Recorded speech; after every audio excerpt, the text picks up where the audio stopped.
Hello everyone, welcome to star education YouTube channel. Star education YouTube ચેનલમાં આપ સૌનું ખૂબ ખૂબ સ્વાગત છે. આજનો જે વિડીયો છે એમાં આપણે ચર્ચા કરીએ 9મી ઓક્ટોબરના તમામ અગત્યના કરંટ અફેર. વિડીયો શરૂ કરતા પહેલા આપ સૌ આપણી ટેલિગ્રામ ચેનલમાં જોઈન થઈ જજો. સ્ટાર એજ્યુકેશન તમામ ઓફિશિયલ અપડેટ તમને ટેલિગ્રામ ચેનલમાં મળતી રહેશે. શરૂ કરીએ હવે આજનો વિડીયો. સૌથી પહેલો ક્વેશ્ચન આજના વિડીયોમાં, હાલમાં જ ભારતના રાષ્ટ્રપતિ છે દ્રૌપદી મુર્મુ, બરાબર? તો સૌથી પહેલા ટ્રાઇબલ સમુદાયના રાષ્ટ્રપતિ છે, બરાબર? કયા સમુદાયમાંથી આવે છે? સંથાલ સમુદાયમાંથી, બરાબર? સૌથી પહેલા ટ્રાઇબલ છે અને ટ્રાઇબલમાં કયા સમુદાયમાંથી? તો કે સંથાલ સમુદાયમાંથી. અને એમણે હાલમાં જ હર સ્ટાર્ટ પહેલ શરૂ કરી. હવે આ કઈ સંસ્થા દ્વારા એનું અમલીકરણ કરવામાં આવશે? તો હર સ્ટાર્ટ પહેલ છે એનું અમલીકરણ આપણી ગુજરાત યુનિવર્સિટી કરશે. તો ઓપ્શન સી આપણો અહીંયા આન્સર થશે. કોઈ આઈઆઈટી આનું અમલીકરણ નથી કરવાની, તો ખાસ ધ્યાન રાખજો. કદાચ આઈઆઈટી ના ઓપ્શન આપેલા જ હશે તમને ઓપ્શનમાં. તો હર સ્ટાર્ટ પહેલ છે આ શરૂ કોણે કરી? તો કે આની શરૂઆત કરાવી રાષ્ટ્રપતિ દ્રૌપદી મુર્મુએ. અને આનું અમલીકરણ કોણ કરવાનું છે? Gujarat university. Gujarat university startup and entrepreneur council એમના દ્વારા આનું અમલીકરણ કરવામાં આવશે. ખ્યાલ આવી ગયો એટલો અહીં સુધી? હવે આને સપોર્ટ કોણ કોણ કરે છે? મીન્સ કે આના માટે જે ખર્ચો થશે એ કોણ ઉપાડશે? તો આના માટેનો જે ખર્ચો છે, બરાબર, એક તો ગુજરાત રાજ્યની સરકાર ઉપાડશે, કેન્દ્ર સરકાર પણ ઉપાડશે અને યુનિસેફ. હવે આ યુનિસેફ છે એક આંતરરાષ્ટ્રીય લેવલની સંસ્થા છે. એટલે આમાં જીપીએસસીમાં જ્યારે પ્રશ્ન આવે ત્યારે એમ જ પૂછે કે હર સ્ટાર્ટ પહેલ છે એને કોણ સપોર્ટ કરશે, બરાબર? તો ધ્યાન રાખજો, ગુજરાત સરકાર, કેન્દ્ર સરકાર અને યુનિસેફ આ ત્રણેય આને સપોર્ટ કરવાના છે. એટલે 1, 2, 3, 4 વાળા ક્વેશ્ચન નીકળી શકે આમાંથી. ચોથો પણ કઈક એકાદો વિકલ્પ આપી દે તમને, પણ એ ના હોય. એટલે મોટા ભાગના જયારે 1, 2, 3, 4 વાળું હોય ને ત્યારે 1, 2, 3, 4 જ લખે. પણ ધ્યાન રાખવું, એમાંથી એકાદું ન આવતું હોય. ઈ ન આવતું હોય એ જ આપણે ગોતવાનું હોય. અને એ ક્યારે ગોતીએ છીએ? ત્યારે કે જ્યારે આપણે આ બધી વસ્તુ ખબર હોય, બરાબર?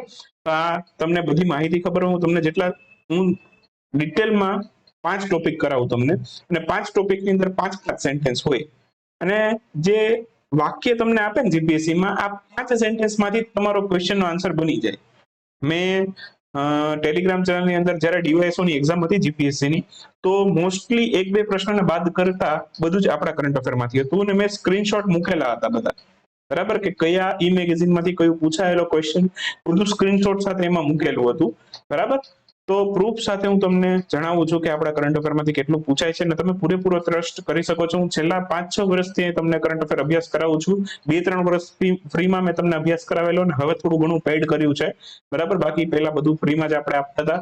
થોડુંક એપ્લિકેશનનો મેં ખર્ચો કરેલો છે. સો ખર્ચો કાઢવા માટે થોડું ઘણું અત્યારે મારે પેઇડ કરવું પડે એમ છે, બરાબર? બાકી મારે ખર્ચો નહીં નીકળે, બરાબર? આ એપ્લિકેશન પાછળથી મેન્ટેનન્સ આવતું હોય, એપ્લિકેશન માટે થોડુંક ટેકનિકલ સપોર્ટ માટે અને જે બધું રોકાણ કરવું પડતું હોય એ માટે થોડું ઘણું હવે પેઇડ કરવું પડે એમ છે. બાકી તો હજી પણ હું તમને ફ્રીમાં આપી શકું છું. પણ એના માટે હું જે ખર્ચો કરું છું એ ખર્ચો તો મારે કાઢવો પડે કે નહીં? તો એ માટે થોડું ઘણું પેઇડ કર્યું છે, બરાબર?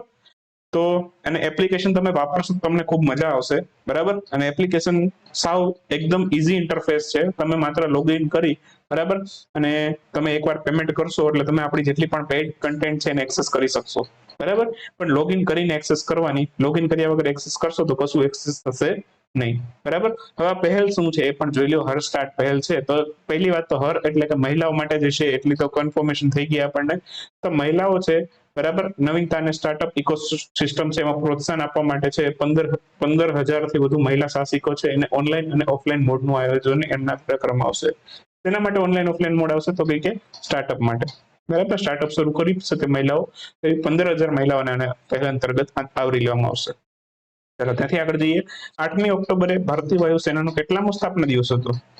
ભારતીય વાયુસેનાનો 90મો સ્થાપના દિવસ હતો. તો ઓપ્શન એ અહીંયા આપણો આન્સર થશે. હાલમાં જ ભારતીય વાયુસેના ઇન્ડિયન એરફોર્સ, બરાબર, જે અગાઉ રોયલ એરફોર્સ નામે ઓળખાતી હતી, અને હવે, બરાબર, એનો અત્યારે 90મો સ્થાપના દિવસ છે. 1932માં 8 ઓક્ટોબર 1932માં ભારતીય વાયુસેનાની સ્થાપના થઈ હતી. એ સમયે રોયલ એરફોર્સ નામે ઓળખાતી હતી. બાકી અત્યારે ભારતીય વાયુસેનાના વડા કોણ છે? ભારતીય વાયુસેનાના વડા છે વિવેક રામ ચૌધરી. તો આ બધું ખાસ યાદ રાખવાનું, બધા જ પોઈન્ટ અગત્યના છે. વિશ્વ ડાક દિવસ ક્યારે ઉજવાયેલો? એક વિશ્વ ડાક દિવસ આવે અને એક રાષ્ટ્રીય ડાક દિવસ આવે. વિશ્વ ડાક દિવસ છે 9મી ઓક્ટોબરે, રાષ્ટ્રીય ડાક દિવસ છે 10મી ઓક્ટોબરે આવે. તો હાલમાં જ વિશ્વ ડાક દિવસની ઉજવણી છે 9મી ઓક્ટોબરે કરવામાં આવેલી હતી. રાષ્ટ્રીય ડાક દિવસની વાત આપણે આવતીકાલે કરશું. યુનિવર્સલ પોસ્ટલ યુનિયન એમના દ્વારા વર્ષ 69 થી દર વર્ષે 9 ઓક્ટોબરનો જે દિવસ છે વિશ્વ ડાક દિવસ તરીકે ઉજવવામાં આવે છે, એટલે કે વર્લ્ડ પોસ્ટ ડે તરીકે ઉજવવામાં આવે છે. તમને જીકે ના સંદર્ભમાં એવું પૂછે કે ભાઈ સૌથી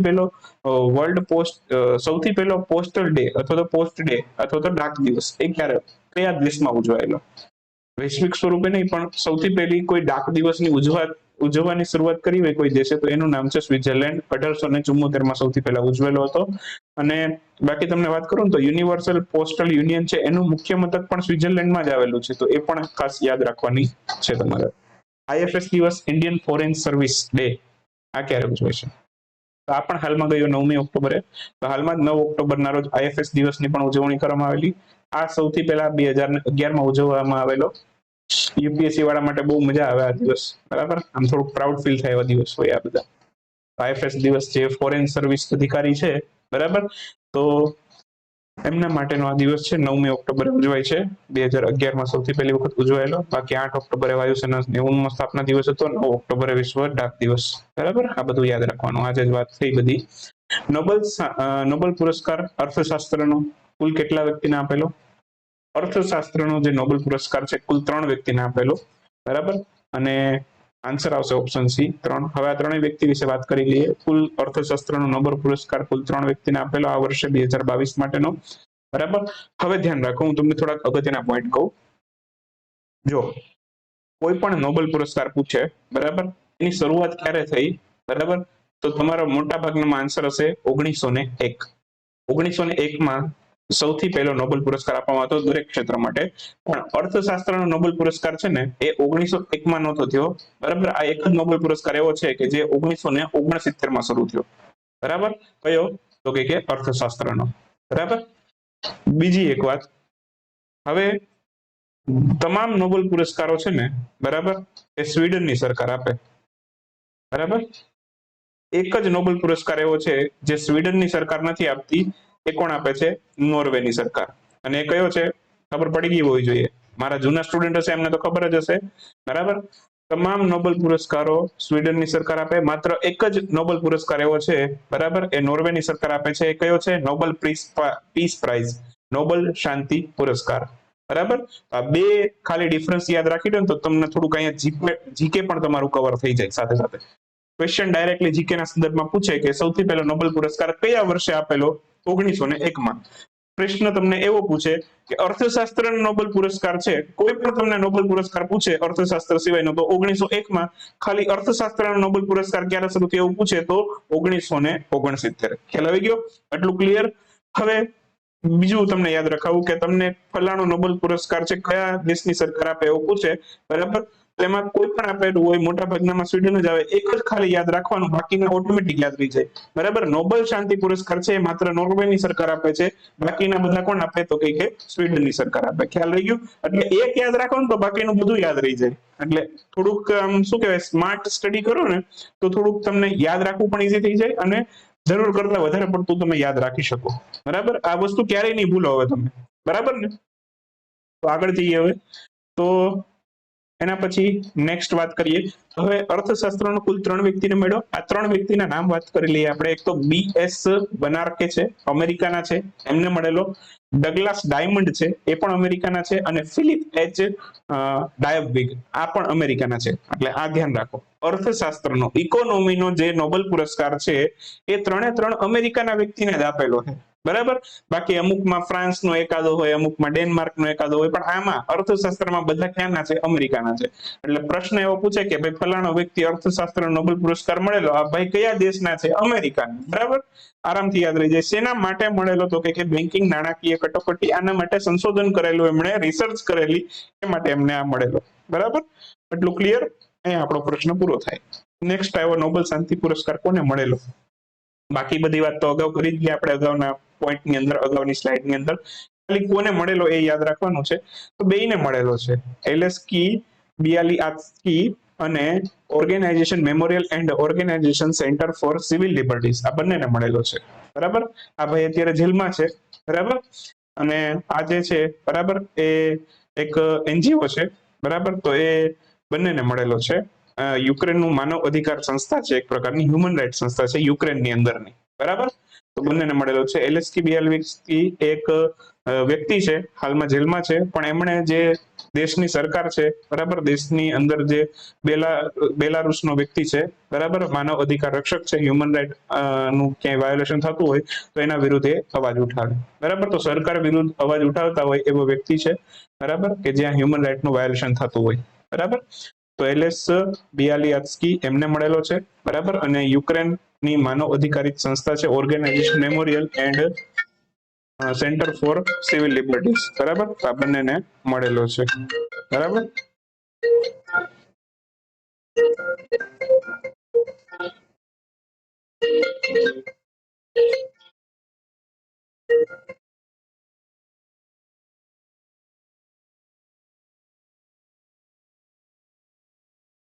સોરી, એક ડિસ્ટર્બન્સ બદલ.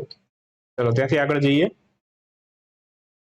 તો નેક્સ્ટ વાત કરીએ તો હવે આ એલેસ્કી બિયાલ્સ્કીને શા માટે મળેલો છે? તો કે સત્તાની ટીકા કરવાના અધિકારને પ્રોત્સાહન આપવા માટે નાગરિકોના મૂળભૂત અધિકારો છે એનું રક્ષણ કરવા બદલ એમને નોબેલ શાંતિ પુરસ્કાર મળેલો છે.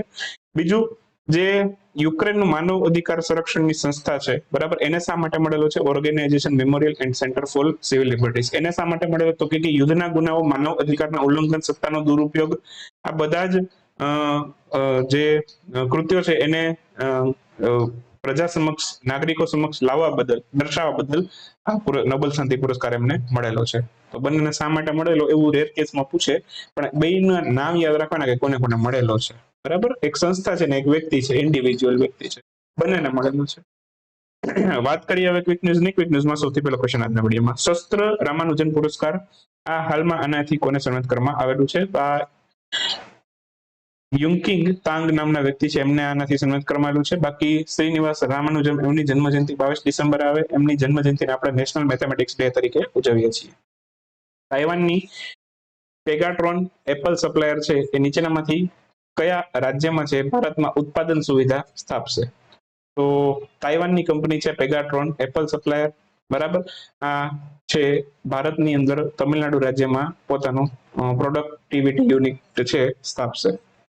નેક્સ્ટ વાત કરીએ તો તાજેતરમાં જ નીચેનામાંથી કોના પ્લેટફોર્મ પર ઇલેક્ટ્રોનિક ગોલ્ડ રસીદ શરૂ કરવા માટે સેબી એટલે કે security and exchange board of India સાથે અંતિમ મંજૂરી મળી છે? તો આ બોમ્બે સ્ટોક એક્સચેન્જને મળી છે. આન્સર આવશે Bombay stock exchange. Triple race 4 જેને TR4 કહેવાય છે, આ એક પ્રકારની ફૂગ અથવા તો ફંગસ છે. હાલમાં સમાચારોમાં છે કયા ફળોના પાકને અસર કરે છે? તો કેળાના પાકને અસર કરે છે. કેળાનું સૌથી વધુ ઉત્પાદન ભારતના કયા રાજ્યમાં થાય? જીકેનો ક્વેશ્ચન આવી શકે પરીક્ષામાં. આંધ્રપ્રદેશમાં, ત્યારબાદ મહારાષ્ટ્રમાં, બરાબર.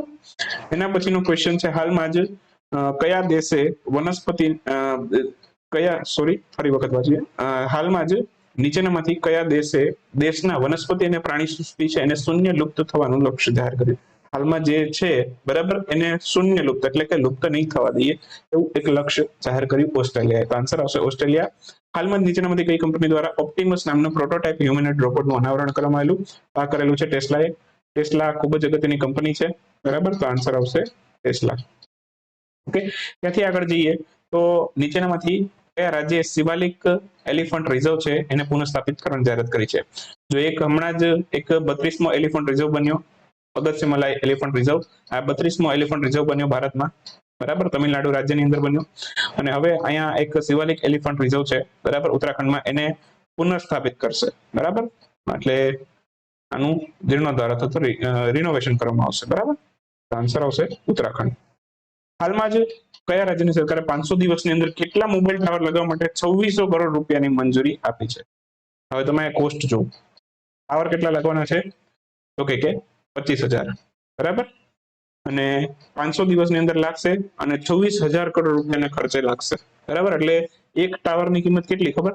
1 કરોડથી પણ વધારે, બરાબર. એક ટાવરની કિંમત કેટલી છે? તો કે 1 કરોડથી પણ વધારે છે, બરાબર. ખરેખર એટલો ખર્ચો થતો હશે? થોડુંક એ પણ વિચારવા જેવું. 2600 કરોડ રૂપિયા, 1 કરોડ રૂપિયાથી પણ વધારે ખર્ચો કરવાનો છે એક ટાવર પાછળ, બરાબર. 500 દિવસની અંદર કેન્દ્ર સરકાર એટલી મંજૂરી આપી છે. હાલમાં જ નીચેનામાંથી કયા દેશે અથવા તો સંગઠને 2024 સુધીમાં ઇલેક્ટ્રોનિક ગેજેટ્સ માટે સિંગલ ચાર્જિંગ પોર્ટ્સ શરૂ કરવા માટે એક નવા નિયમને મંજૂરી આપી છે? બરાબર. તો કયા 2024 સુધીમાં આ મંજૂરી આપવામાં આવશે? બરાબર, આન્સર આવશે 2024. નેશનલ રેફ્યુજી એવોર્ડ છે હાલમાં જ કોને એનાયત કરવામાં આવેલો છે? નેશનલ રેફ્યુજી એવોર્ડ છે હાલમાં જ એન્જેલા મર્કેલ છે એને એનાયત કરવામાં આવેલો છે. તો આન્સર આવશે એન્જેલા મર્કેલ. હાલમાં જ કેન્દ્રીય ગૃહ પ્રધાન અમિત શાહ એમના દ્વારા જાહેરાત કરવામાં આવેલી હતી કે નીચેનામાંથી કયા રાજ્ય અથવા તો કેન્દ્ર શાસિત પ્રદેશો છે એના પહાડી સમુદાય છે એને અનુસૂચિત જાતિ અથવા તો જનજાતિનો દરજ્જો મળશે. ઓકે, તો અત્યાર સુધી છે જમ્મુ કાશ્મીરમાં કોઈને એસટી નો દરજ્જો નહોતો મળતો. બરાબર, અને હવે અમિત શાહે જાહેરાત કરી કે ભાઈ આ રાજ્યમાં પણ છે, હવે કેન્દ્ર શાસિત પ્રદેશમાં પણ છે, હવે ત્યાં એસટી નો દરજ્જો આપવામાં આવશે પહાડી સમુદાય. બરાબર, આન્સર આવશે જમ્મુ અને કાશ્મીર. ઓકે, તો 9 ઓક્ટોબરના વિડીયોમાં આટલું રાખીએ. મળીએ આવતીકાલે 10મી ઓક્ટોબરના વિડીયોમાં. ત્યાં સુધી રજા લઈએ. આવજો, બાય બાય, ગુડ નાઇટ, શુભરાત્રી. Thank you for watching Star education.